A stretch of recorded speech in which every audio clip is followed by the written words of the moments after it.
विधानसभा निवडणुकांचे निकाल जाहीर झाल्यानंतर कोल्हापूरमध्ये नेत्यांची पोस्टरबाजी पाहायला मिळते। एका बाजूला कसबा बावड्यात सतेज पाटील यांच्या समर्थनार्थ बोर्ड लागलेले पाहिले असताना आता कोल्हापुरात आणखी एक बोर्ड सध्या चर्चेचा विषय ठरलेला आहे, तो म्हणजे जिल्ह्याचे खरे दादा कोण।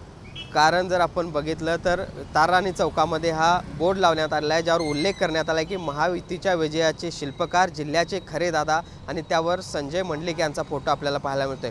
एकूणच जर आपण बघितलं तर कोल्हापूर जिल्ह्यामध्ये महायुतीने अभूतपूर्व असं यश मिळवलं। 10 पैकी 10 आमदार हे महायुतीचे आले आणि या सगळ्यामध्ये संजय मंडलिक यांचा मोठा वाटा असल्याचं सांगितलं जातं आणि तेच दर्शवण्यासाठीचा हा प्रयत्न आपल्याला पाहायला मिळतोय। 10 हे आमदारांचे फोटो आपल्याला या सगळ्या डिजिटलवर पाहायला मिळतात। तर दुसऱ्या बाजूला आपण बघितलं तर सगळ्या या निवडणुकीच्या काळामध्ये काँग्रेसच्या माजी आमदार जाधव वहिनी असतील, त्याचबरोबर भाजपचे सत्यजित कदम असतील, यांनी शिवसेनेमध्ये प्रवेश केलेला होता। तो संजय मंडलिक यांच्या उपस्थितीमध्ये किंवा त्यांच्या पुढाकारानेच हा पक्ष प्रवेश केलेला होता। त्याचे देखील फोटो ठळकपणे या सगळ्या बोर्डवर आपल्याला पाहायला मिळतात आणि एकूणच #किंगमेकर अशा पद्धतीचा संदेश देखील या सगळ्या डिजिटल बोर्डच्या माध्यमातून देण्याचा प्रयत्न करण्यात आला आहे। खरं तर आपल्याला माहिती आहे 6 महिन्यापूर्वी जी काही लोकसभा निवडणूक झाली त्यामध्ये संजय मंडलिक यांना पराभवाला सामोरं जावं लागलेलं होतं आणि त्यानंतर आता या सगळ्या विधानसभा निवडणुकीनंतर आपण बघतोय संजय मंडलिक यांनी या सगळ्या पोस्टरबाजीच्या माध्यमातून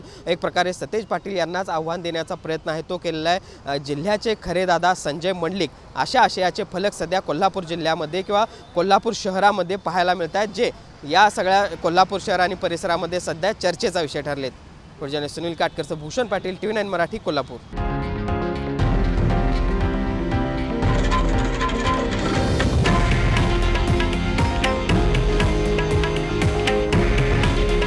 हे आहे देशातील नंबर 1 न्यूज नेटवर्क आणि आपण पाहत आहात TV9 मराठी।